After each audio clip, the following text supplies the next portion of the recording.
François Asselineau, quatrième et peut-être dernier entretien avec vous, on ne sait jamais quand ça finit. Il faut dire que non seulement vous avez beaucoup de choses à dire, mais vous avez l'art de raconter en plus. Alors, on en est resté à cette scène terrible, presque dramatique.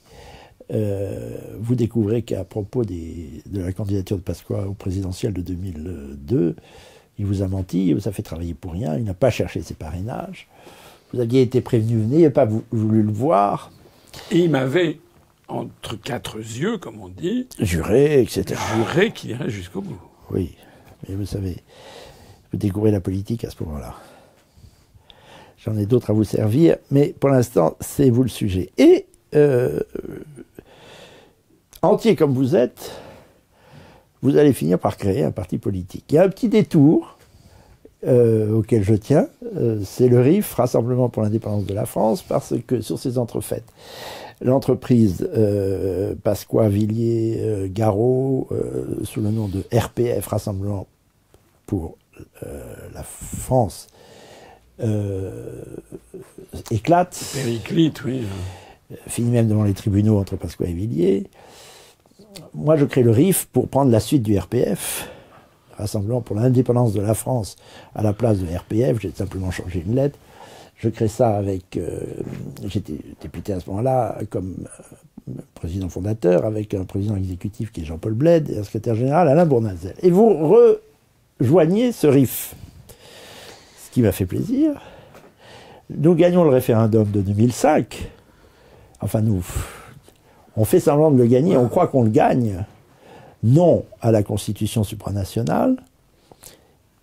Et puis il ne se passe rien. Sous forme de mini-traité à la gomme, Nicolas Sarkozy, élu sur ces entrefaites, enfin élu peu après en 2007, fait passer à peu près tout, sous forme de TUE, comme vous dites, traité sur l'Union européenne. Et le TFU, le TFUE. Oui. TFUE, ça devient un Saint-Louis-Gondi qui reprend, d'ailleurs Giscard d'Estaing lui-même le dit, la Constitution Giscard que les Français viennent de rejeter. Et là, ça tourne mal. On comprend que de nouveau, nous nous sommes fait berner, cette fois par le sommet de l'État, qui ne tient pas compte d'un référendum des Français. Est-ce qu'on peut dire à ce moment-là, François Asselineau, que le pouvoir devient illégitime, ce qui passe pour le pouvoir? Oui, ce que je pense, c'est que pour les historiens qui parleront de cette époque dans 100 ou 200 ans, je pense qu'ils dateront le début de la fin de la construction européenne du référendum de 2005. Parce que jusqu'alors, il y avait quand même une certaine forme de légitimité. Quoique, je rappelle que le traité de Rome en 1957 a été ratifié par des députés qui n'avaient pas été élus pour ça. Donc les Français, en 1957, n'ont jamais validé la construction européenne. D'ailleurs, de façon générale, les Français n'ont jamais validé.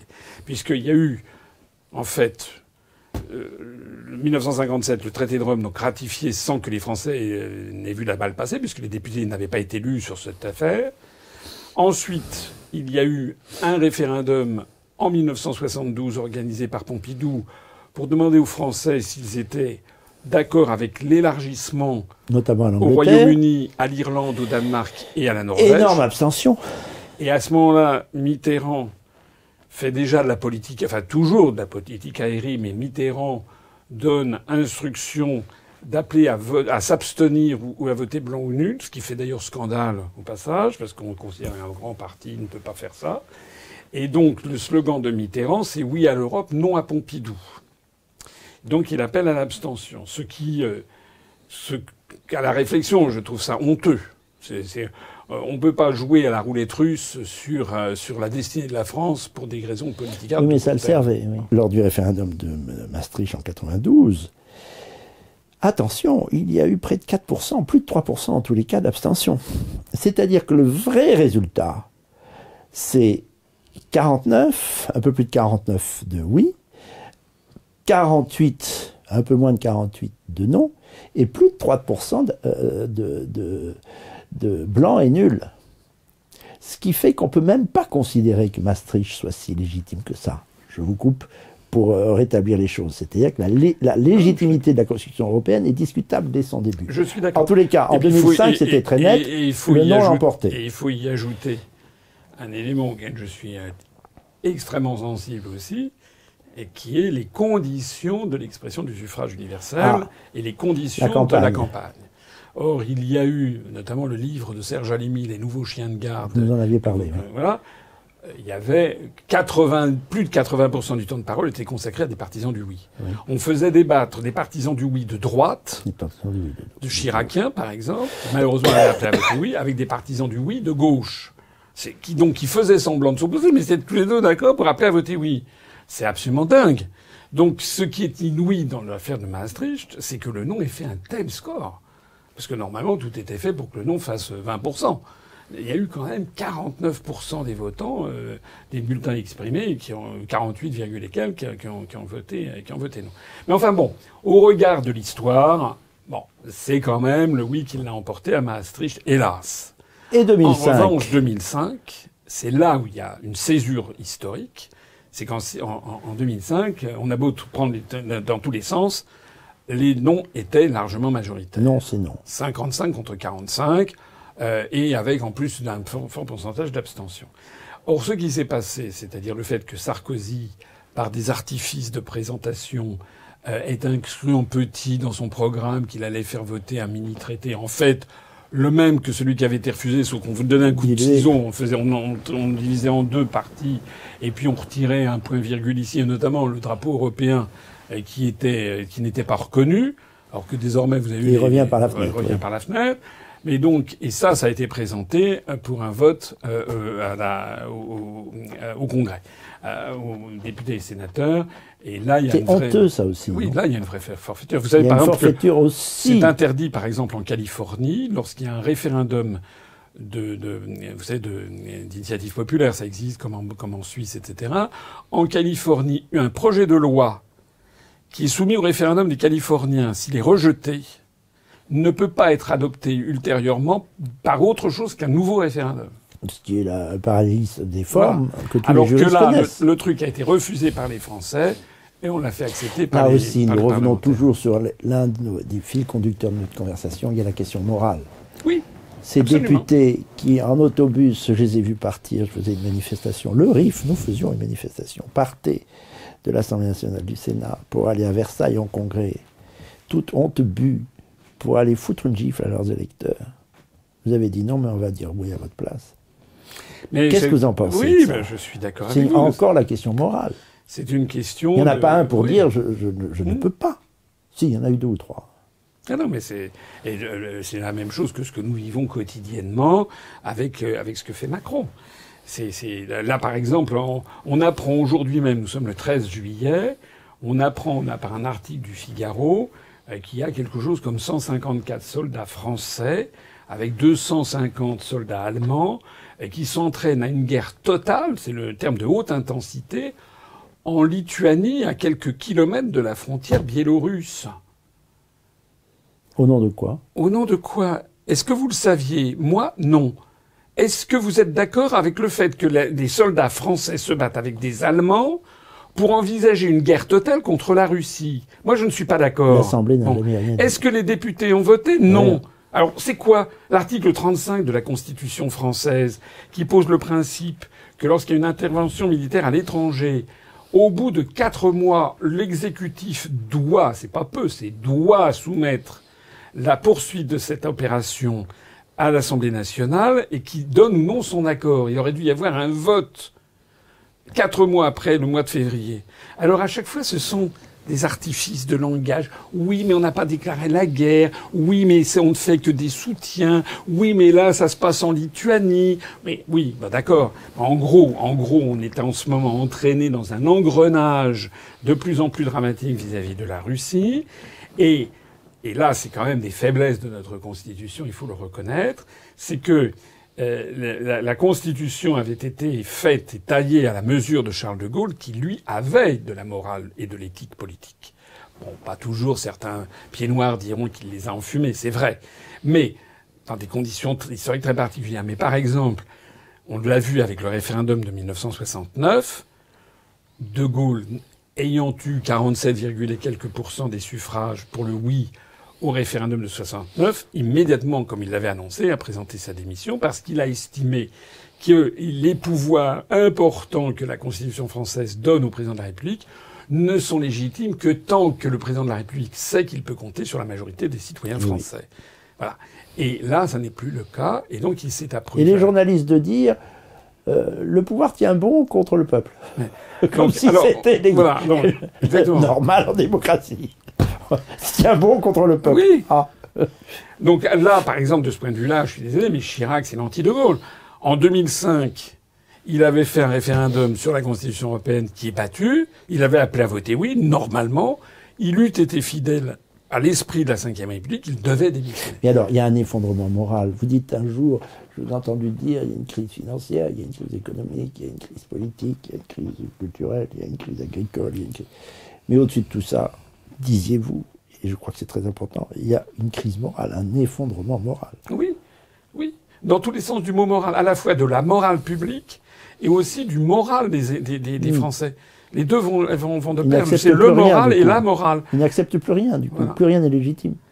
Mais on revient sur le tableau d'Holbein, si vous voulez. Si Dieu n'existe pas, tout est possible. Voilà. C'est-à-dire qu'à partir du moment où Macron se permet de piétiner la Constitution française, de faire, de travestir son esprit, de l'utiliser de façon sciemment diabolique, en fait. C'est-à-dire, c'est sciemment pervers ce qu'il fait. Mais qu'est-ce que vous voulez? On parle beaucoup il y a eu les émeutes, là, dans les banlieues. Bon. Alors, il y en a aussitôt qui voient ça, qui ont une lecture exclusivement ethnique, l'islam, les arabes, etc. Bon.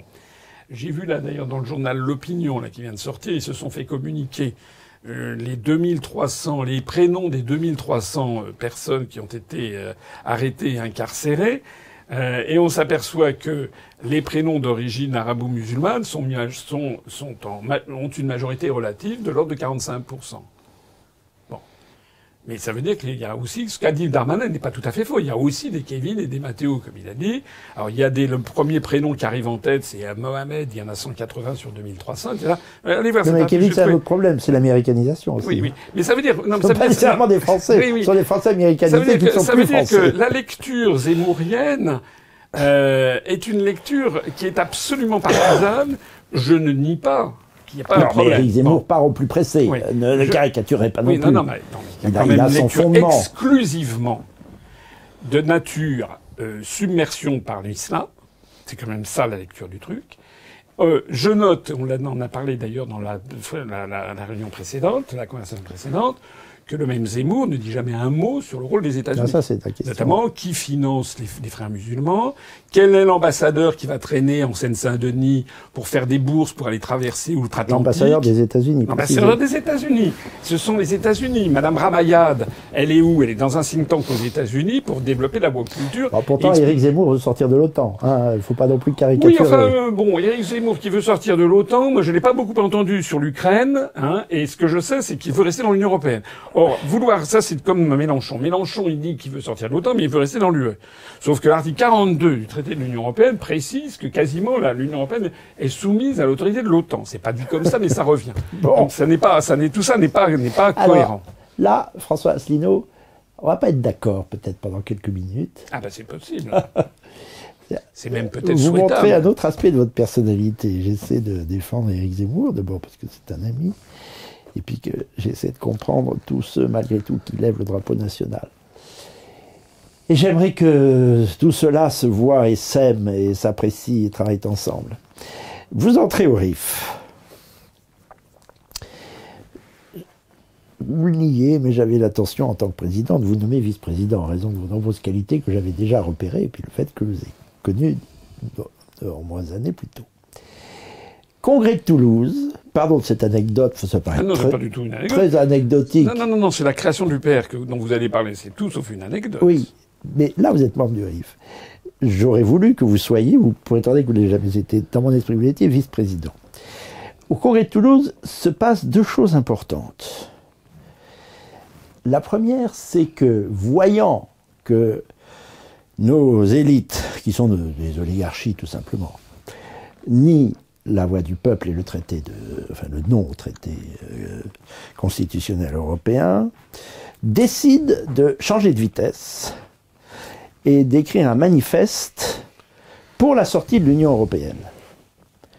Ça, j'ai l'impression que vous n'en tenez pas compte. Je vais vous offrir un livre, parce que vous étiez supposé tout de même le connaître, ce livre. Je le sors de derrière les fagots, comme on dit à la campagne. Voilà un livre que j'ai écrit avec Jean-Paul Bled et Alain Bournazel, dont je disais qu'ils étaient les dirigeants du RIF, Rassemblement pour l'indépendance de la France. Sortir de l'Union européenne. Et ce livre a été décidé lors du congrès de Toulouse, février 2007, et il est sorti en avril, j'avais l'achevé d'imprimer, et d'avril 2007. Nous décidons de demander la sortie de l'Union européenne, et nous sommes avant l'heure des Frexiteurs. Et là, vous en êtes du RIF. Donc vous devriez être content. Et non, vous en sortez. Alors là, je vous ai jamais compris. Il fallait rester avec nous. Non. Alors... Mais quel tempérament avez-vous non, mais parce que pour refuser? Mais parce que, excusez-moi. Je vous en prie. Excusez-moi, mais tout ça, c'est de la poudre aux yeux. Ah bon? Bon. Lorsque je suis arrivé ça c'est un vrai livre, oui, paru en 2007, Sortir de l'Union européenne, dont je suis le principal auteur. D'accord, mais sans être offensant à votre égard, ça n'a pas crevé l'écran. Bon. Et par ailleurs, j'ai l'impression que c'est surtout du Paul-Marie Couteau. Je me permets de rappeler que au RIF... j'étais le président. C'était microscopique. On était 1300 excusez-moi, vous n'étiez pas du tout président. Vous étiez président d'honneur. J'étais président fondateur et Jean-Paul Bled était président exécutif. Oui, mais vous étiez... Moi, on m'avait présenté votre personne en me disant que vous étiez le président d'honneur, puisque vous étiez par ailleurs député européen.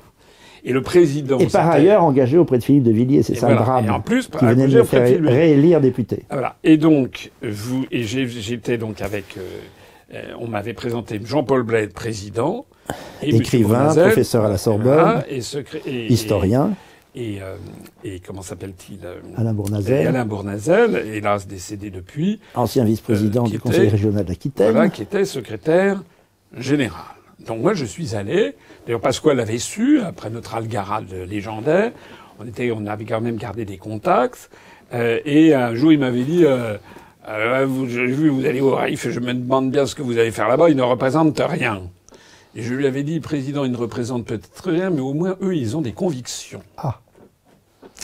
Ça prouve les relations de chien et chat que nous avions avec Pasqua. Et donc, je suis allé au RIF, et là, j'ai commencé à faire des petites conférences. Excellent. Mais il y avait quand même pas grand monde, honnêtement. Ah, vous rôdiez, mais c'était très convaincant. Moi, ce que j'aimais bien, c'est que moi, j'avais confiance, voilà. J'avais fait confiance au RIF. Bon. Et puis... Mais moi, je voulais que vous deveniez président exécutif. Oui, mais ça, vous ne m'avez jamais dit, vous avez gardé ça. C'est comme les cardinaux in pectore. Non, pas du tout. J'ai commencé par vous nommer vice-président. Mais je n'ai jamais été nommé vice-président. Mais vous avez voulu en partir, c'est ça ce que je ne comprends pas. Mais c'est absolument faux. Alors, vous voulez qu'on entre dans le détail? Pas trop, parce que ça va moi, je suis en train de mais dites le fait. Alors, le fait. Je vous attaque pas. Le fait, c'est que j'apprends... Je pleure votre départ. Au mois de décembre, j'apprends par la bande... Alors que moi, je développais depuis des mois et des mois au RIF. Je faisais des réunions publiques, toujours gratis, bien sûr, Prodéo, je m'investissais de nouveau. J'étais revenu à l'inspection des finances, je fais ça.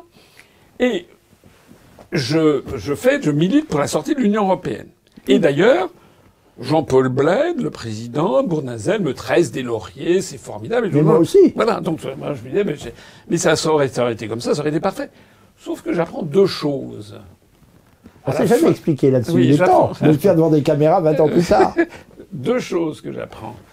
La première, c'est que M. Bournazel et Bled s'apprêtent à organiser un congrès pour appeler... À Toulouse. À Toulouse, pour appeler à voter pour la présidentielle de 2007, pour appeler à voter pour Philippe de Villiers. Oui, mais c'était à cause de moi, ça. Mais Philippe de Villiers, qui ne voulait absolument pas sortir de l'Union européenne et qui était pour une autre Europe. Mais c'est là où vous êtes terrible. Non, mais attendez, laissez-moi terminer. Philippe de Villiers, c'était quand même pas,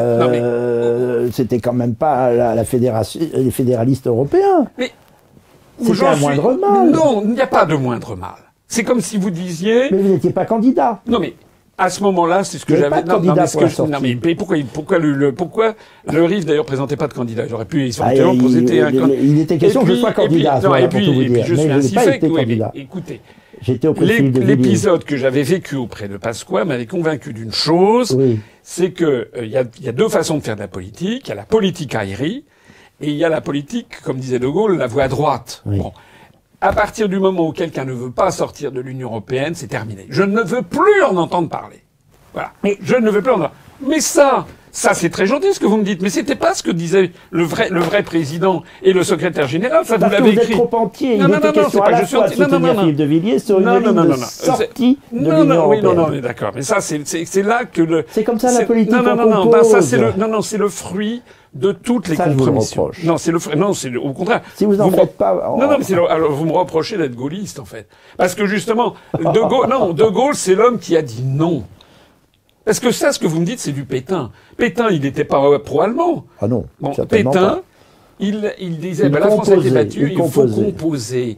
Et que dit De Gaulle le 18 juin 1942, On ne compose pas. à l'Albert Hall, il dit, on dit souvent de nous que nous sommes intransigeants, mais encore heureux que nous le soyons. Que serait devenue la patrie si Jeanne d'Arc, si Danton, si Clémenceau avaient voulu transiger?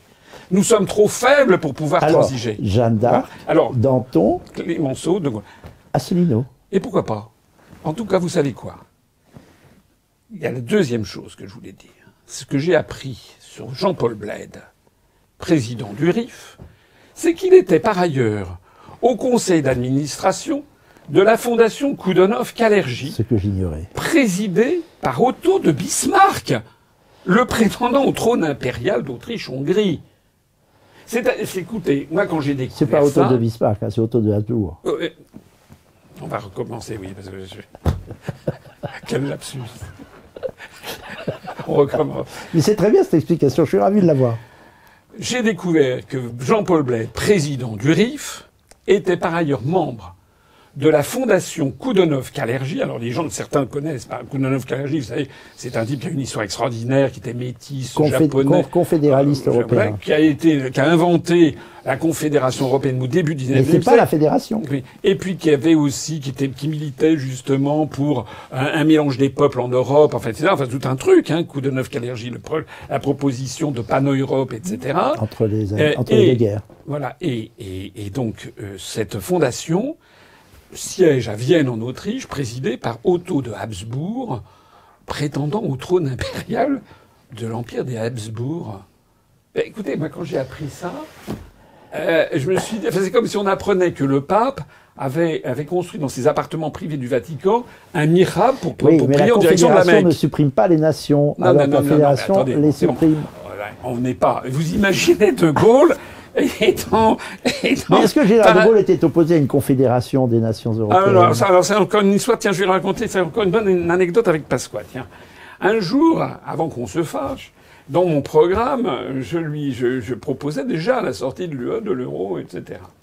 Et vous pensiez que Pasqua allait... Non, mais il n'avait pas validé dans son programme. Parce que j'ai déjà composé avec Pasqua. En l'an 2001, là, quand je présentais son programme présidentiel, il me faisait croire qu'il allait être candidat, je préparais. Et j'avais proposé sortie de l'Union européenne, sortie de l'euro. J'ai de la suite dans les idées. Et il m'avait dit, mais non, François, je vous aime bien, mais on ne peut pas sortir de l'euro. Je lui dis, mais attendez, pourquoi on ne peut pas sortir de l'euro, président? On était en 2002. Je lui dis, en 92, vous étiez opposé à Maastricht. Depuis 10 ans, on a eu la politique de Francfort, c'est-à-dire du Francfort, vous connaissez la blague, et qui a fait 1 million de chômeurs en France. C'est un désastre. Vous n'étiez pas d'accord pour l'euro il y a 10 ans, pourquoi vous le seriez maintenant? Mais c'est pas comme ça, vous comprenez, on ne peut pas revenir sur le truc antérieur. Mais vous savez, quand on se trompe d'avion, qu'on monte dans un mauvais avion, qu'on s'en aperçoit en vol, on n'ouvre pas la fenêtre pour sauter dans le vide. Non, mais c'est pas ça. La question, c'est que une fois on a des idées où on n'a pas d'idées, si vous voulez. C'est ce que disait William Abitbol. Je me rappelle, il avait écrit un bouquin qui était pas mal. Il disait que la souveraineté nationale, c'était pas comme la mode, c'était pas comme les cuisines. Vous savez, dans les années 50, c'était du formica. Après, on était passé à la bille de Koumé. Et la souveraineté nationale, c'est pas un truc dont on dispose que selon les modes. Oui. Voilà. Donc, ou bien on est pour la construction, la souveraineté nationale, ou bien on n'est pas pour. On s'accommode de la brader. Donc j'avais proposé donc ça. la souveraineté ne se saucissonne pas. Voilà, donc j'avais dit c'est tout ou rien. J'avais dit à Pasqua ça, il m'avait dit non, mais écoutez, on ne peut pas dire ça, etc. C'est pas possible. Il faut pas sortir de l'Union européenne, il faut pas sortir de l'euro. Il faut rester dans l'euro. J'ai dit mais ça veut dire qu'en fait, je suis désolé, mais c'est pas possible de faire ça. Je suis désolé, mais De Gaulle n'aurait pas fait ça. Et il me dit de toute façon, il me dit ça. Hein, de toute façon, vous n'êtes pas De Gaulle. C'était incroyable comme truc. Et je lui dis qu'est-ce que vous en savez? C'était des conversations. Et il a regardé comme ça, il avait la bouche. J'ai dit oui, c'était pas écrit sur le front de Gaulle en juin 40. Attention, grand homme en devenir. Je veux dire, c'est pas. Je prétends pas être De Gaulle, mais prétendez être De Gaulle. Comment? Prétendez. Je peux être prétendre. En tout cas, je suis plus gaulliste que lui. C'était quoi? C'était déjà des compromis. Un moment sur l'Union européenne. Il me dit, on peut pas sortir de l'Union européenne. Mais je dis, mais alors, qu'est-ce que vous voulez en fait? Il me dit, ce qu'il faut être pour une confédération européenne. Coup de neuve. Et je lui dis, je l'avais coincé là, encore. Je dis, président. En fait, il m'aimait bien parce qu'on avait quand même des heures. C'était avant la catastrophe finale que j'ai décrite tout à l'heure. Mais je lui dis, président, c'est quoi exactement une confédération? Bon, la définition est très souple. Alors il grommelle. Oui, il y en a 50. Non mais attendez, le mec, il est candidat à l'élection présidentielle. Moi, à l'époque, j'avais 40 et quelques années. Mais vous voyez pas que tout nage dans l'à peu près? Non mais oui, mais c'est d'à peu près. Il me dit à moi, ce qu'il faut, c'est une confédération européenne. Je lui dis, mais président, c'est quoi une confédération? Silence radio. Je renforce mon coin et je lui dis, excusez-moi, mais il y a la Confédération helvétique d'un côté, la Fédération allemande de l'autre. Est-ce que vous pouvez m'expliquer en quoi il serait préférable pour la France de devenir le canton de Zurich plutôt que le Land de Bavière? Commencez à m'emmerder. C'est ça qu'il me dit. Tout flotte dans l'à peu près. Dans une confédération, on ne supprime pas les souverainetés. Oui, on fait en sorte qu'elles s'accordent sur un certain nombre de sujets. Alors, non mais c'est pas secondaire ce sujet-là. Ouais. Donc je lui dis ça, pas composé, et il me dit commencez à m'emmerder. Je lui dis écoutez, je vous emmerde peut-être, mais c'est quand même important. C'est quand même votre programme. Je veux dire, c'est le truc pour la France. Je dis il faut quand même avoir les idées claires sur ce qu'on va présenter aux Français. Alors, et vous savez ce qu'il me dit à ce moment-là? Il me dit je lui dis alors c'est quoi une confédération? Mais en fait, j'en sais rien. J'en sais rien. Et je lui dis, vous voulez que je vous dise ce que c'est, président, une confédération? Il me dit, oui. Je vous jure. Et je lui dis, c'est très simple, président. Une confédération, c'est une fédération à la con. Non, ça c'est différent. Je vous jure que c'est pas honnête. Mais si, c'est honnête. Et là, il avait rigolé parce que c'est de la vérité. Vous avez des fédérations. On parle de la Confédération américaine de temps en temps, de la Fédération américaine, de la Confédération. C'est utilisé l'un pour l'autre. Pas de concession. Alors, attendez, je termine. Oui.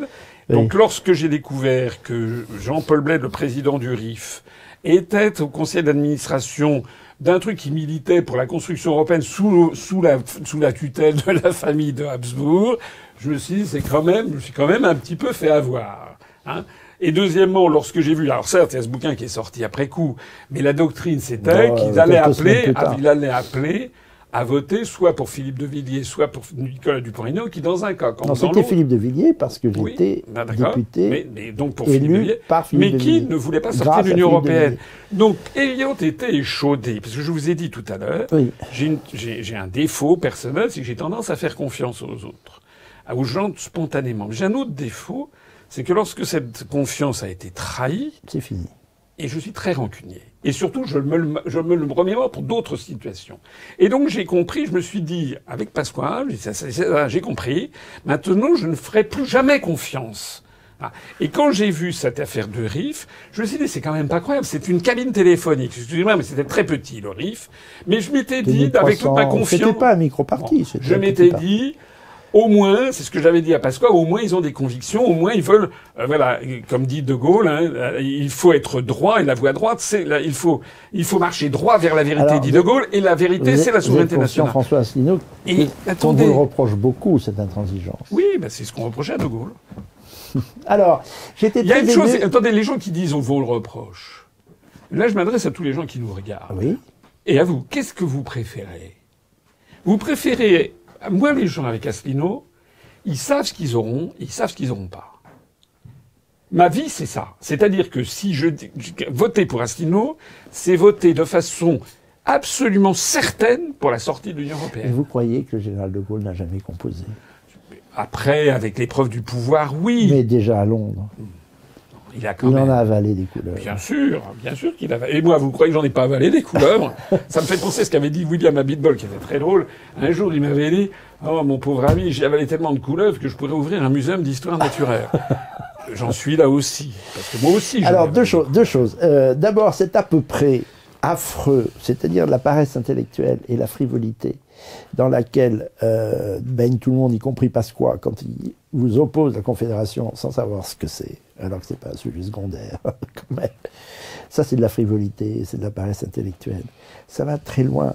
Je lis dans ce livre que je suis heureux de montrer à l'écran, Histoire d'une falsification, de trois, on le montrera à l'écran, de trois historiens, Jean-Marc Berlière, Emmanuel de Chambost, René Fievé. L'histoire du discours du Veldiv, écrit par Christine Albanel pour Jacques Chirac en juillet, on est un peu plus tard, on est arrivé plus tard, on revient en arrière, en 95, il vient d'être élu, il prononce un discours au Veldiv, Christine Albanel le prépare, et elle met, ce jour-là, le gouvernement de Vichy a commis l'irréparable.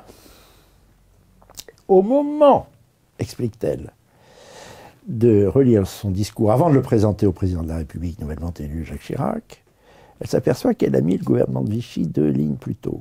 Elle se dit, mince, répétition. Elle change et elle met France. La phrase devient, ce jour-là, la France a commis l'irréparable. Ça change tout. Jacques Chirac relit le discours avec elle en disant, vous êtes sûr, la France, quand même, vous y allez un peu fort. Et Christine Albanel avoue avoir dit, mais ça évite la répétition. Et Jacques Chirac dit, oui, bon, d'accord. Et il dit, ce jour-là, la France commet l'irréparable. Vous imaginez, mon cher François Asselineau, le degré d'à peu près de frivolité, d'indifférence à l'histoire, d'indifférence à son pays qu'il faut pour accepter de dire, ce jour-là, la France a commis l'irréparable, révoquant à la fois le gaullisme et à la fois l'histoire de France. Oui, alors que ce livre l'établit, la France est plutôt bien comportée sous la... Et les Français sont plutôt bien comportés sous la... sous l'occupation allemande qu'on oublie toujours. On en arrive à dire que les Allemands ont été poussés à la Shoah par les Français, c'est ce que disait Paxton. Donc, vous voyez, cette frivolité-là, ça va de pair avec l'effondrement moral, non? Et évidemment, il y a un moment à partir duquel il faut savoir plier. Et puis savoir aussi pourquoi on résiste. Parce que Mazarin, quand il se bat contre la Fronde, quand il mate la Fronde, il avait la population française avec lui. Bien sûr. Les grands du royaume n'étaient pas soutenus par les Français. C'est la vieille monarchie française, l'alliance du roi et du peuple contre les féodaux. Contre les féodaux, ça remonte à... C'est la politique française depuis des millénaires. Mais c'est ce que faisait De Gaulle. C'est ce que faisait De Gaulle. Vous aimez la politique capétienne, hein, ça vous va, ça? Oui. Notez bien que c'est... Oui, je ne dis pas le contraire. Mais vous n'allez pas m'enrôler dans votre secte monarchique. Ah, ben, vous avez rencontré le prince Jean de France. Oui, mais et ça vous avait marqué. Moi, je ne suis pas... Moi, je pense... vous enrôle pas, c'est fini. Il faut prendre l'histoire de France comme un tout. Dans son entier. Et la France est un pays d'origine, d'essence monarchique. Ça, c'est exact. On le voit bien, hélas, par moment, avec Macron. Parce que quand on a à la tête de la France un vrai bon roi, un Henri IV, un Saint-Louis... Il a rien à roi. Un De Gaulle, que je mets dans les... là, ça marche bien. Il n'a rien à roi. Mais le roi s'appuie sur le peuple. Ouais, mais quand on a un mauvais roi, c'est Charles VI, Charles X... C'était pas un mauvais roi, il a une maladie... Oui, d'accord. Enfin bon, on va pas parler du traité de Troyes, 1420... Mais c'est pas lui, c'est sa femme. Isabeau de Bavière, encore une Allemande, qui fricote avec le duc de Bourgogne. Macron, c'est ça, c'est Louis XV avec la Pompadour. Macron... Vous lisez des livres d'histoire, beaucoup, hein? Oui, mais j'aime bien l'histoire, mais vous aussi. Hein, ah bah oui, bah certes. Alors, vous m'avez fait plaisir un jour, parce que... Un jour seulement. Mais non, pas le jour où vous avez quitté le RIF. Alors j'ai quitté le RIF, parce qu'il faut quand même la conclusion. Et j'ai quitté le RIF le jour du congrès de Toulouse, oui. En disant que je quittais ce mouvement politique. Je me demande si j'ai pas cité De Gaulle à ce moment-là, qui disait, en parlant des européistes, je crois, il disait, ils ne savent pas ce qu'ils veulent, ils ne veulent pas ce qu'ils savent. C'est ça. Et ça, je dis ça des souverainistes. Aujourd'hui, on a des gens qui ne savent pas ce qu'ils veulent et qui ne veulent pas ce qu'ils savent. Et moi, je sais ce que je veux, et je veux ce que je sais. Je sais que la construction européenne, c'est une entreprise non seulement de colonisation, mais de destruction de la France. Je le sais. Je l'ai compris, je l'ai analysé. Tout montre, toutes mes analyses sont confirmées sans arrêt par les événements, y compris ce qui se passe en ce moment, où là, ça prend l'Union européenne prend des proportions cataclysmiques. Démente. Vous avez vu quand même ces choses extraordinaires, c'est que l'économiste en chef de la direction de la concurrence à la Commission, maintenant, c'est une Américaine. On a 450 millions d'Européens pour défendre le droit de la concurrence contre les GAFAM. On trouve rien de mieux à la Commission que de recruter une Américaine. Et vous savez que la plupart des gouvernements d'Europe, alors il y a par exemple le gouvernement de Kiev, qui a compté dans ses membres plusieurs Américains qui sont devenus Ukrainiens le jour où ils ont été nommés membres du gouvernement. Oui. Donc c'est assez fréquent. Mais madame, et la plupart des chefs d'État européens ne sont chefs d'État européens que parce que les États-Unis l'ont voulu. Oui. Oui. Oui. Et madame Christine Lagarde, selon toute probabilité, a une nationalité américaine. C'est une Américaine. Et ça ne choque personne. Elle a passé 30 ans. Elle a été à la tête de Baker McKenzie, l'un des plus grands cabinets d'avocats américains proches de Donald Rumsfeld. Cette femme est une Américaine. D'ailleurs, quand elle est arrivée à Bercy, elle avait demandé aux fonctionnaires de faire la note et de tenir des réunions en anglais.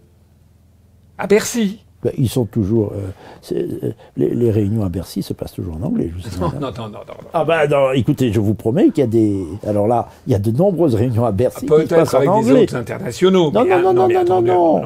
Un ministre avec ses directeurs, il a fallu attendre que Madame Lagarde... Des réunions internes avec les services qui se déroulent en anglais à Bercy, je vous le promets. Alors c'est peut-être vrai. Vous ne mesurez pas le... C'est bizarre de vous dire ça, le point d'américanisation de la fonction publique française. Mais en tout cas, vous me l'apprenez, j'ai quand même un peu du mal à le croire. Ce que je sais en tout cas, c'est ce qu'a voulu faire Madame Lagarde, qui est arrivée en 1996.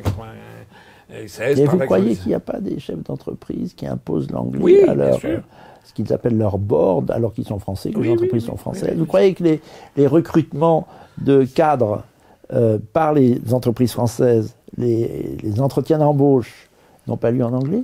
C'est pour ça que vous confirmez mon analyse. C'est l'analyse, nous sommes une colonie. Voilà. Et la colonie nous impose une marionnette qui est choisie par les Américains, nous impose la langue du maître. Et donc, les cadres supérieurs de cette colonie doivent s'exprimer dans la langue du maître. Ça dure depuis longtemps. Tony Blair a été fabriqué par les États-Unis. Donc, Madame Merkel a été fabriquée par les États-Unis. C'est la raison pour laquelle... C'est la raison pour laquelle nous, à l'UPR, nous savons ce que nous voulons. Nous voulons sortir. Et nous ne sommes pas là à dire, comme tous les autres, nous voulons une autre Europe. Et ça, personne ne peut dire le contraire. Lorsque j'ai créé l'UPR, au moment où j'ai quitté le RIF, j'ai justement... Quelques semaines plus tard. J'ai fait une charte fondatrice à laquelle nous n'avons pas modifié une virgule. Elle a 16 ans et demi, cette charte. Elle a été approuvée par le Congrès fondateur. Et où, en page 5, il y a 3 paragraphes pour dire que nous ne voulons pas de l'autre Europe. Parce que le concept d'autre Europe, qui est ressorti ces jours-ci, j'ai vu qu'hier, Caténins de LFI commence à expliquer qu'en 2005, les Français n'ont pas voulu dire non à l'Europe, mais pas à cette Europe-là, il faut une autre Europe. Ça, ce discours-là, ça fait des décennies qu'on l'entend, l'histoire de l'autre Europe. Et j'explique, et ça, nous sommes les seuls aussi. Dupont-Aignan, il vient de sortir encore, qui va être candidat. Ça fait 20 ans qu'il ressort encore l'histoire de l'autre Europe. Je rappelle, pour ceux qui auraient des doutes, que pour changer l'Europe, il faut l'unanimité des 27 États membres. Et je rappelle qu'à l'intérieur de la scène politique française, entre Madame Le Pen qui veut son autre Europe, Monsieur Zemmour qui veut son autre Europe, Monsieur Dupont-Aignan qui veut son autre Europe, Monsieur Caténin, c'est Mélenchon. Arrêtez de vous démarquer de personnages qui seront vos alliés tout à l'heure. Mais non, chacun veut son autre Europe. Mais vous en aurez besoin. Mais non! Je préfère être seul que mal accompagné. Vous aurez besoin de Philippe de Villiers. Non. Je n'ai pas besoin d'eux, j'ai besoin de leurs électeurs. C'est pas pareil. Or, leurs électeurs se font duper par ces gens-là. Voilà. Parce que je suis désolé, après 65 ans de construction européenne, après des décennies de promesses d'autre Europe, ceux qui viennent la bouche enfarinée devant les Français, je suis pour une autre Europe. Maintenant, heureusement qu'on existe, parce que maintenant, il y a de plus en plus de gens qui leur envoient des tomates à la figure. Ça va bien. L'Europe, si elle est comme elle est, c'est pas par inadvertance. Hein. C'est pas quand vous quittez chez vous, d'un seul coup, vous regardez, ah tiens, mince, j'ai oublié d'éteindre la lumière, il faut que je remonte. Non. C'est pas comme ça que ça s'est passé. L'Europe, si elle est comme elle est, c'est pas parce qu'on a oublié d'un seul coup de se dire, tiens, on aurait dû prendre en compte les services publics. Non. C'est parce que l'Europe, c'est une sédimentation depuis 65 ans d'intérêts nationaux opposés. De 6, puis 9, puis 10, puis 12, puis 15, puis 25, puis 27 États. Et cette Europe-là, elle est le fruit de l'opposition d'intérêts nationaux qui ont fait l'objet de marathons, de nuits, de ci et de ça. Vous connaissez toute l'histoire de l'Europe, c'est ça. Et donc de compromis. Et donc, quand les gens qui disent, la bouche en cœur, moi je ne veux pas de cette Europe-là, moi je veux d'une Europe qui soit pour les services publics, je veux pas d'une Europe ultralibérale, ils disent quoi en fait? Ils disent qu'ils ne sont pas d'accord avec les 65 ans de sédimentation de compromis. Donc ils peuvent le dire, mais déjà, au sein même de la France, ils n'arrivent pas à convaincre les autres. Chacun a son projet d'autre Europe. Et donc ils n'arrivent même pas à avoir une majorité en France. Et pour que leur projet voie le jour, il faudrait qu'il y ait 27 États qui soient d'accord au même moment sur leur propre projet. Mais c'est encore plus grave, François Asselineau, je vais vous donner des billets. Ah ben ce sont les miens que vous m'avez piqués. Vous dites 65 ans, mais c'est plus que 65 ans le projet européen. Oui, ça fait, je vous ai apporté c'est 44. Je vous ai apporté ça parce que ça c'est... Oui. C'est l'AMGOT. Oui. Alors parlez-nous de l'AMGOT. Montrez-nous ces billets américains qui sont des faux billets français. Lorsque les Américains sont arrivés en France, le débarquement. Juin 44. Moi, je suis d'une génération où on ne savait pas ce que c'était que le D-Day. On ne savait pas ce que c'était qu'une First Lady non plus. Hein. Ça, ce sont des inventions. Pareil pour moi, on a le même âge. Voilà. On disait éventuellement le jour J, le 6 juin 44, mais je rappelle que le 6 juin 1964, les 20 ans du débarquement en Normandie, De Gaulle a refusé de le célébrer. Alors, il y avait Pompidou, tous les ministres qui allaient voir De Gaulle, non, mon général et tout. Il y a Johnson qui veut venir, il y a je ne sais plus quel était le ministre, le Premier ministre britannique, et De Gaulle n'a pas voulu fêter le débarquement du 6 juin 44. Et il a dit, ça c'était l'affaire des Américains, ils étaient venus pour nous envahir. C'est ce qu'il dit à Perfit. Oui, c'est ce qu'il dit à Perfit. De Gaulle, il a voulu célébrer le 15 août 44, c'est-à-dire le débarquement de Provence. Parce que là, il y avait des troupes françaises. Mais le 6 juin 44, la vraie histoire, c'est que les Américains avaient décidé surtout pas De Gaulle, de maintenir au pouvoir Pétain, Laval qui était apparenté à Roosevelt, vous le savez, par sa fille, José Laval. Et Herriot. Et Édouard Herriot, qu'il sortait de prison. C'est De Gaulle lui-même qui le raconte, et ceci a été fait en accord avec Allen Dulles, qui était fondateur de la CIA. Fondateur de la CIA, c'était à l'époque l'OSS, oui. Qui était présent à Genève, et Otto Abetz, qui était l'ambassadeur d'Hitler à Paris et qui désobéissait à Hitler. Et c'est De Gaulle lui-même qui raconte ça à Alain Perfit. Voilà. Et lorsque De Gaulle, donc, le 6 juin 44, il dormait du sommeil du juste chez lui, lorsque, sur le coup de 6 heures du matin ou 7 heures du matin, on vient frapper à sa porte, en disant, mon général, les Anglo-Américains viennent de débarquer en Normandie. Il file chez Churchill. Il est fou de rage, De Gaulle. Vous vous rendez compte? Ça fait 4 ans qu'il est au Royaume-Uni. On lui fait ce coup-là. Il file chez Churchill pour aller gueuler en disant, comment ça se fait que vous m'avez pas prévenu? Et là, il y a une espèce de gigantesque engueulade entre De Gaulle et Churchill.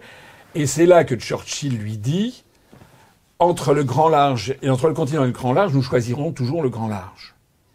Donc De Gaulle va ensuite organiser son transfert en Normandie, mais il va y arriver plusieurs jours après. Oui, le surlendemain, je crois. Oui, sur le lendemain ou 3-4 jours après, il arrive et il découvre que les Américains ont commencé à distribuer ça. Voilà. C'est des billets, c'est 100 francs. Ça ressemble en fait à un billet de $, de l'époque. Mais il y a marqué 100 francs. C'est le gouvernement américain d'occupation. Hein, là, j'en ai. C'est un billet de 2 francs. C'est des trucs originaux. Hein. Je n'en avais jamais vu. Voilà, 100 francs, vous voyez, avec un drapeau bleu, blanc, rouge. C'est très émouvant. Oui. Et que les Américains sont en train de distribuer pour remplacer tous les billets français et pour imposer ce qu'ils vont faire.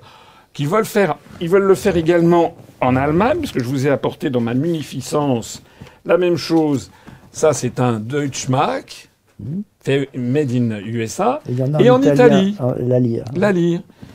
On dirait des billets de Monopoly, ce sont des vrais. Parce que la France était un pays vaincu, ça les arrangeait bien, les États-Unis. Donc les Américains voulaient mettre un gouvernement d'occupation comme en Allemagne. Et je rappelle qu'en Allemagne, ça a marché.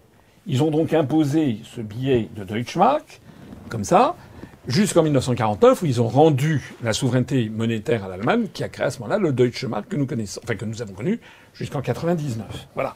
Et donc, il n'y a pas que ça, François Asselineau. Formé à West Point une escouade de préfets américains arrivés dans les préfectures françaises pour prendre la place des préfets plus ou moins disqualifiés. On disait qu'ils étaient disqualifiés, c'est bien plus compliqué que ça. Du gouvernement de Vichy et administrer la France. Oui. Donc s'il n'y avait pas eu de Gaulle, nous fussions devenus une Allemagne d'occupation.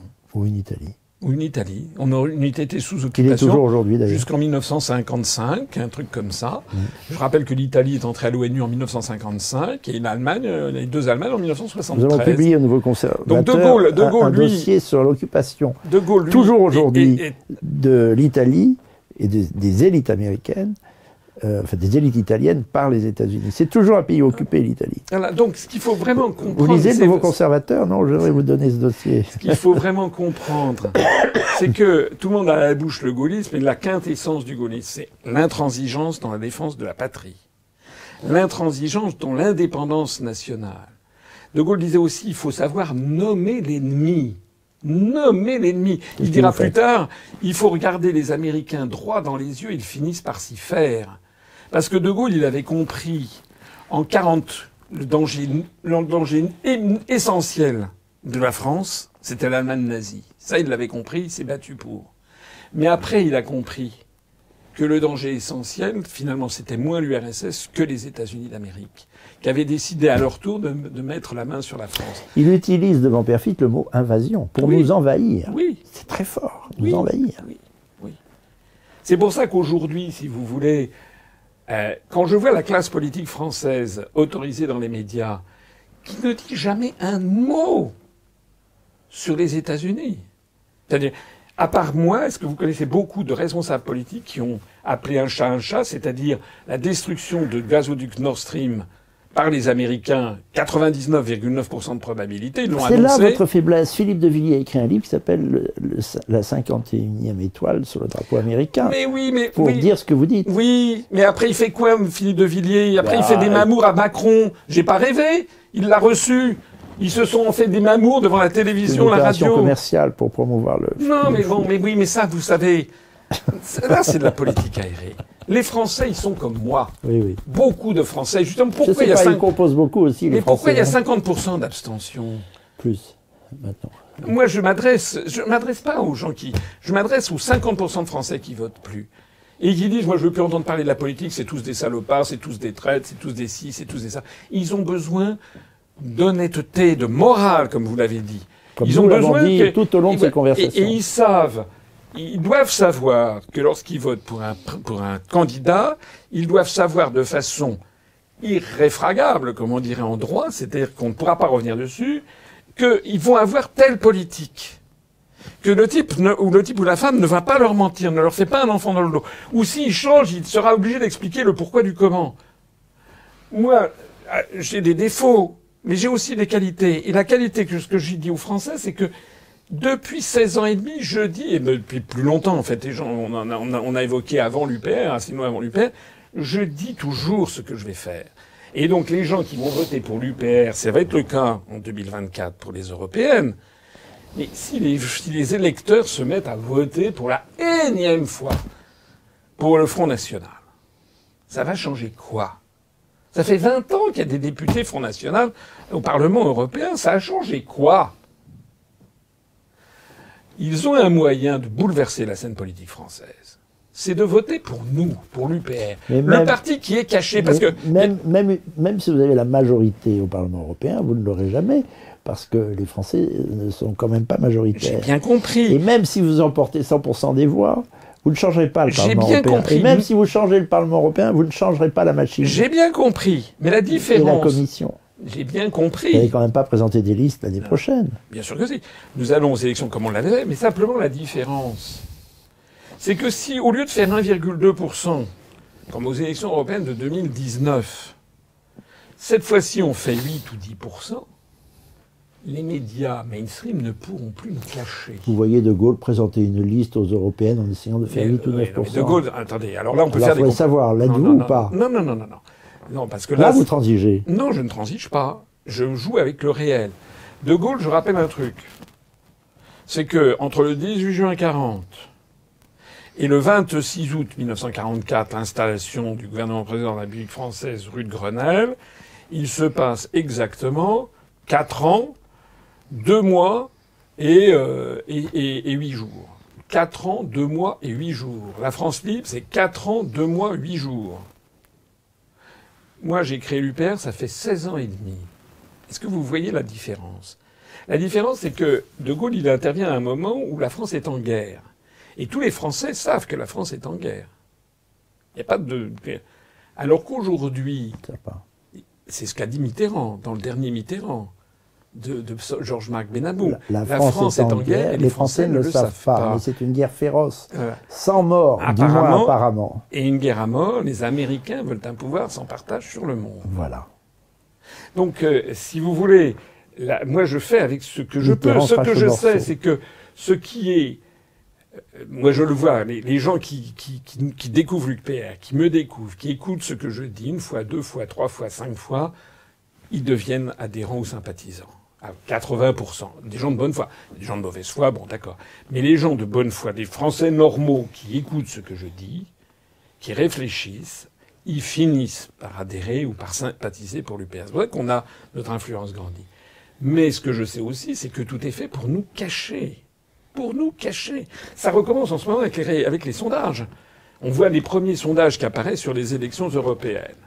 Ou sur les personnalités préférées des Français. Vous avez vu ces sondages sur les personnalités préférées des Français? Pourquoi je regarde ça? Mais c'est incroyable. Il y a que vous que ça intéresse. Oui, non, mais non, il y a des gens qui regardent. Alors on apprend que la personnalité préférée des Français, c'est Édouard Philippe. Édouard Philippe qui propose la retraite à 67 ans. Non mais ça va pas. Il y a un petit problème. Alors j'ai regardé ça d'un peu plus près.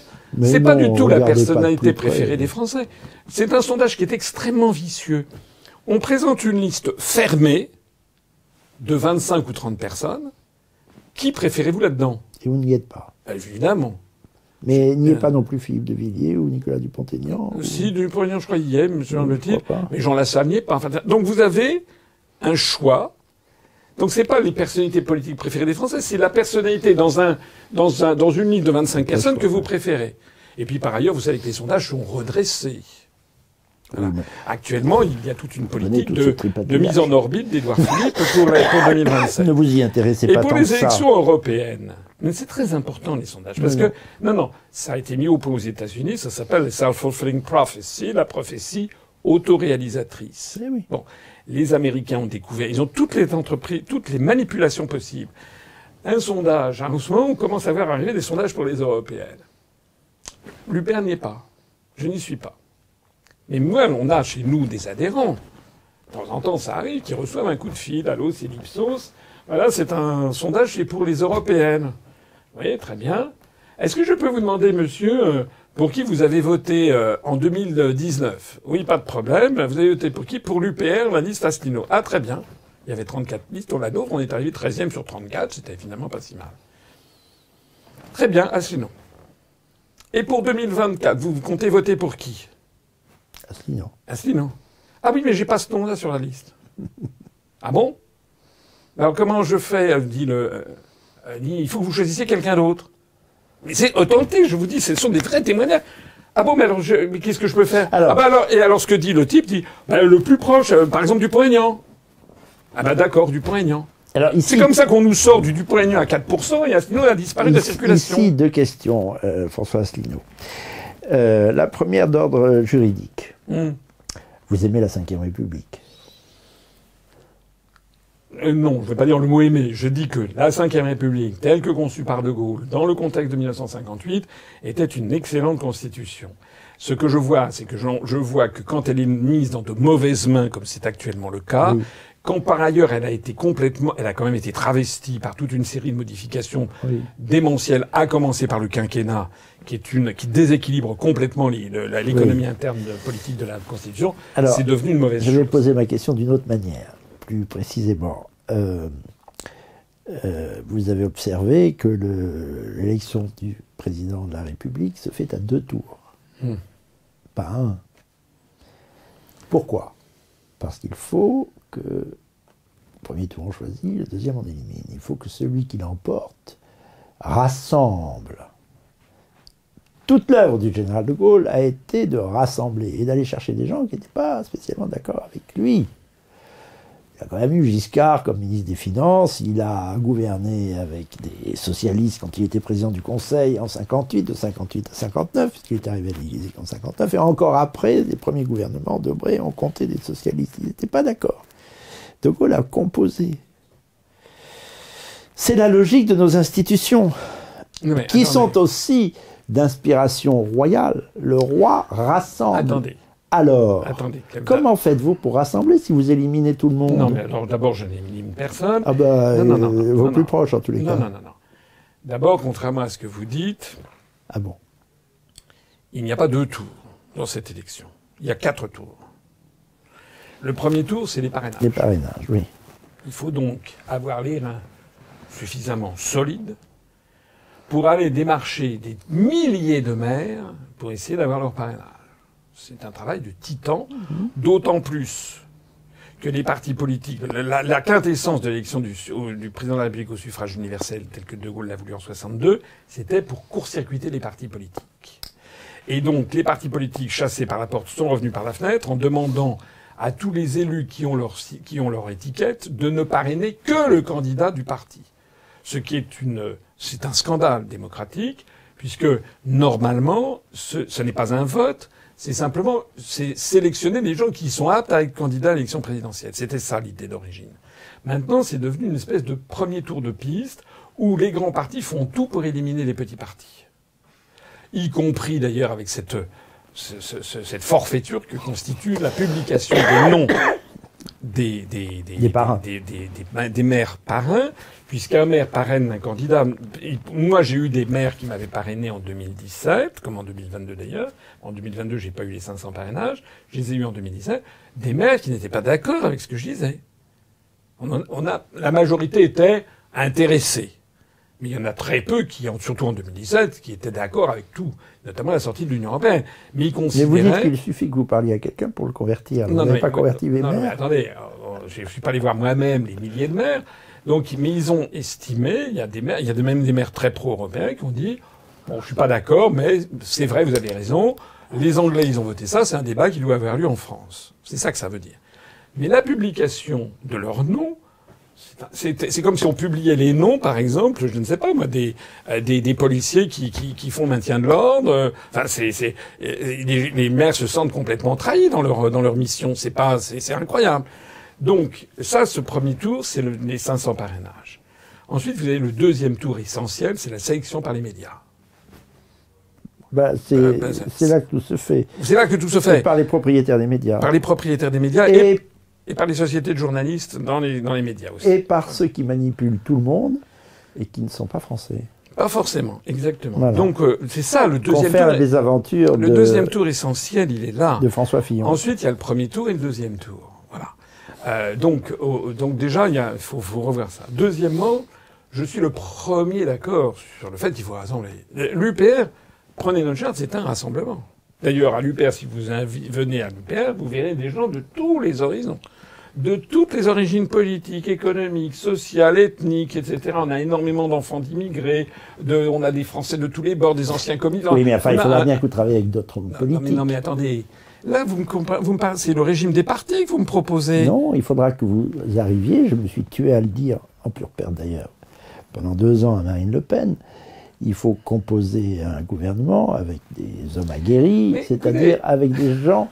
Ben oui, et pour gouverner, il faut avoir une culture de gouvernement. Non, mais attendez, mais vous ça, l'avez assez dit, il faut avoir une science politique et même une expérience politique. Vous n'allez pas les trouver comme ça du chapeau. Mais il y a des hommes politiques honnêtes qui peuvent travailler avec vous. Il y en a quelques-uns.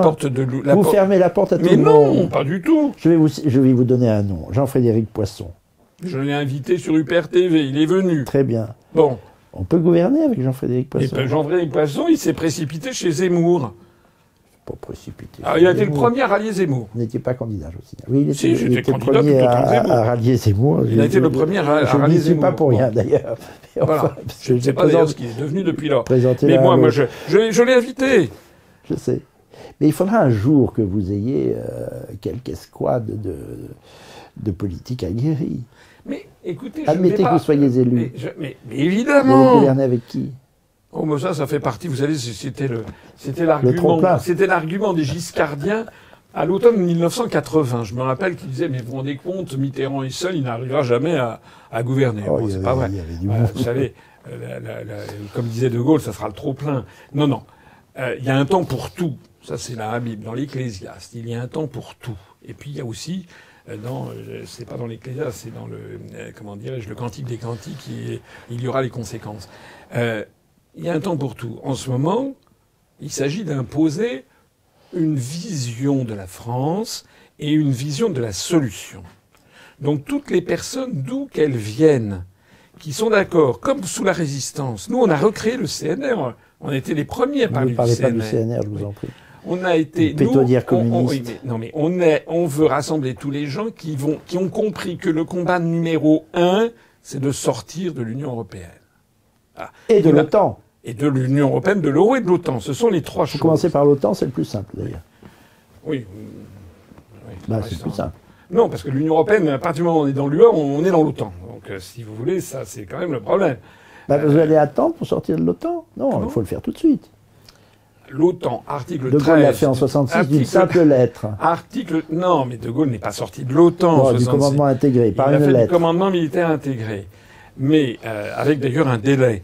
Parce qu'il y a un article 13 du traité du 4 avril 49. Un an, oui. C'est 1 an. Et il suffit d'écrire au secrétariat de l'OTAN qui se trouve, ça tombe bien à Washington. Mais il faut le faire le lendemain. Voilà.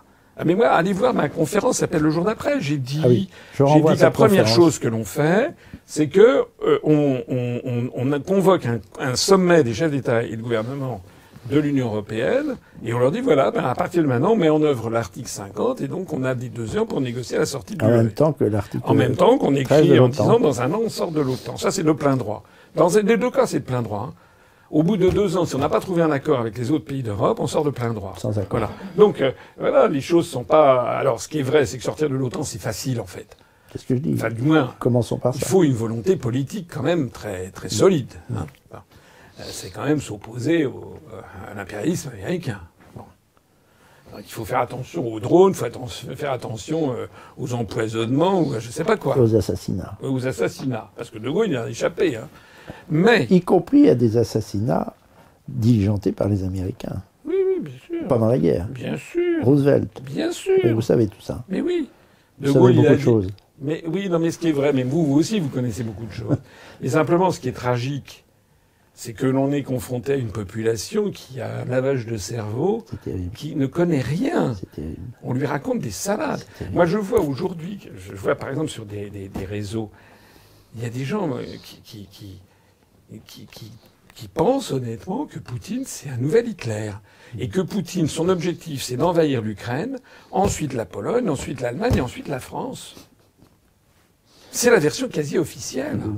Alors, François Asselineau, pas ma dernière question, mais mon avant-dernière question, qui est l'autre objection que je vous faisais.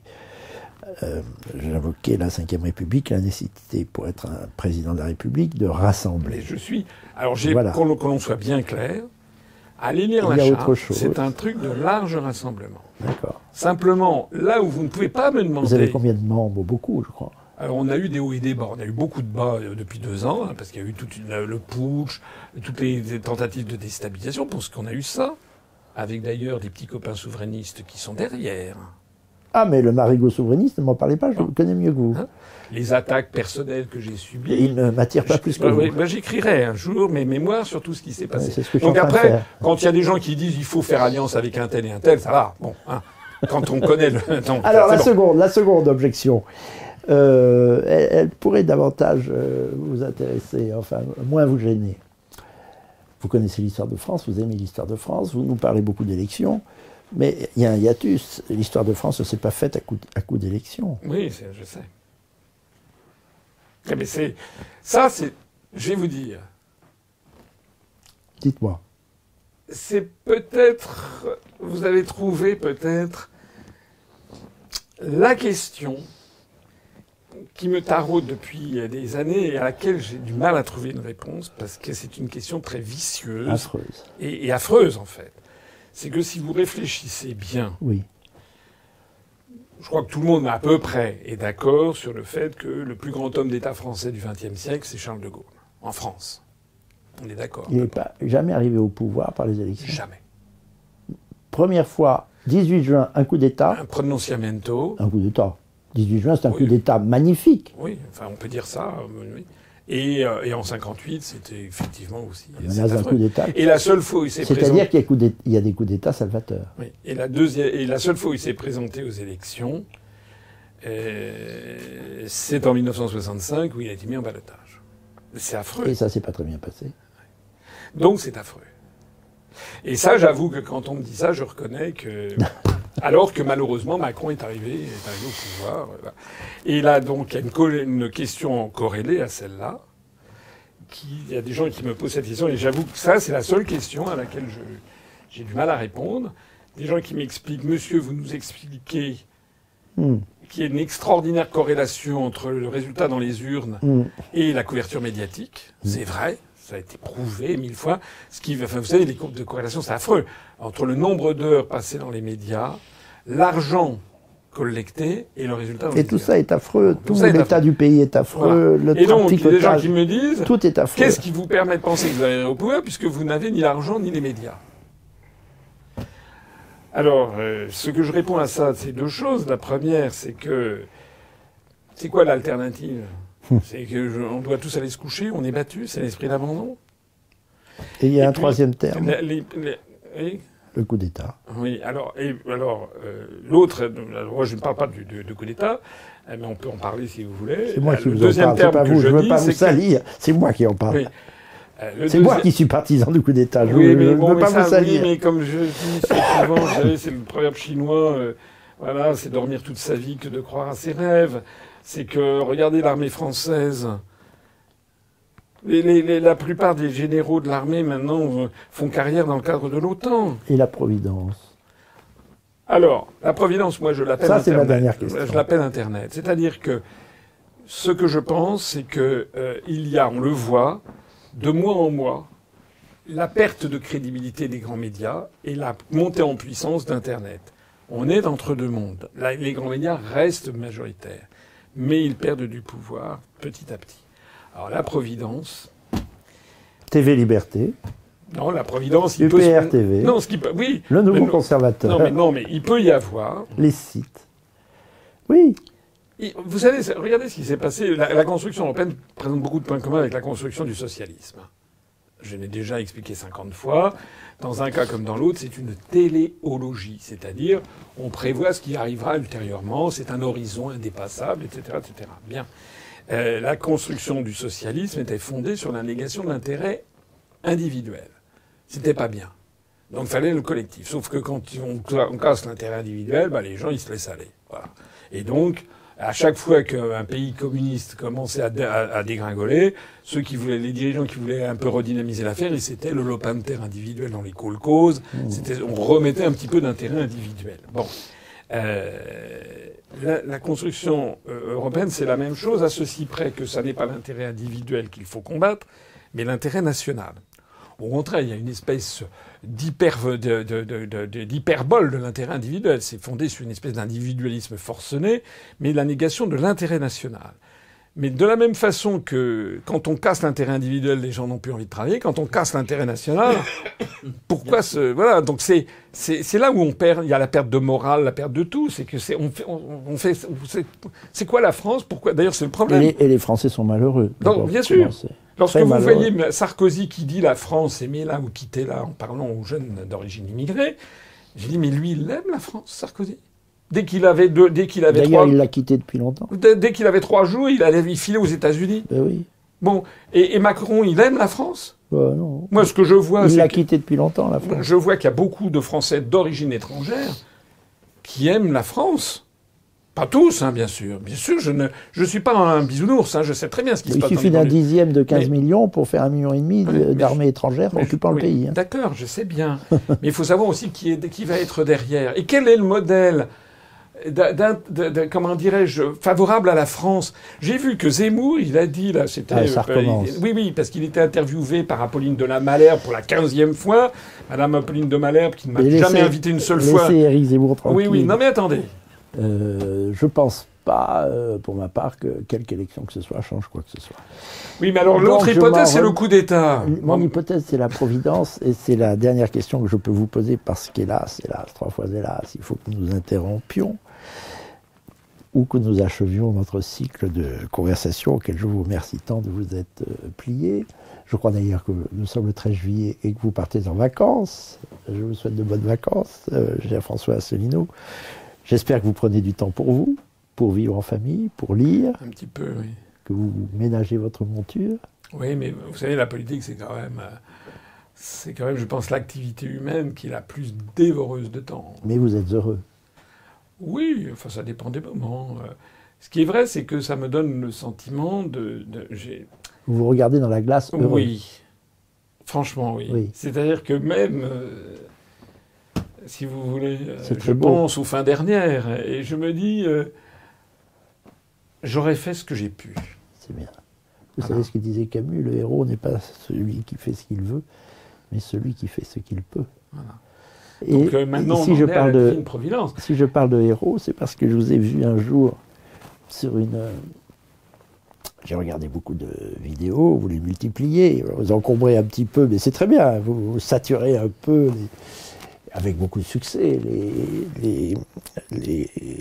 ce type d'émissions sur YouTube. Et vous avez raconté une anecdote qui se situe à Londres, en 1940, en décembre 40. Vous nous avez raconté une partie de cette anecdote, De Gaulle disant à une dame qui se plaint, une Anglaise qui se plaint de l'état de la France. Alors l'état de la France était catastrophique en décembre 40. De Gaulle dit, mais vous savez, rassurez-vous, la France se porte pas mal, elle nous enterrera tous. Je trouve ce mot fameux. Et au fil de la conversation, est-ce la même dame, est-ce une autre, lui dit, mais en général, vous prenez pour Jeanne d'Arc. Et il répond, je suis Jeanne d'Arc. Vous avez raconté cette histoire. Ouais, c'est pas exactement ça, mais c'est... En fait, ce sont deux scènes différentes. Mais... Au moment où vous dites que De Gaulle dit « Je suis Jeanne d'Arc », il y a un hiatus très étrange chez vous. Vous marquez un point, vous ravalez votre salive, vous ravalez une larme, et vous dites que De Gaulle dit « Je suis Jeanne d'Arc ». C'est pas tous les jours que quelqu'un peut dire ça. Vous pouvez dire ça? Bon, peut-être que je vais être un fin psychologue, en fait. En tous les cas, je vous souhaite beaucoup de bonnes choses. Merci beaucoup. En tout cas, merci pour ces entretiens qui ont quand même... D'abord, vous êtes très original dans la conception de vos émissions. Parce que je suis sorti du système depuis longtemps. Moi. Et puis je pense que vous, vraiment, en tout cas, je me suis prêté avec vous. Je vous en remercie. Volonté. Je pense que vous arrivez quand même à percer une personnalité. Voilà. Là, je vous ai montré ce que je pense être mes forces et mes faiblesses. Je suis très reconnaissant. Voilà. Et je crois que je suis fondamentalement quelqu'un de profondément sincère. et un peu émotif aussi. La preuve, c'est que nous avons les larmes aux yeux l'un et l'autre. À bientôt, François. Merci beaucoup. Merci beaucoup.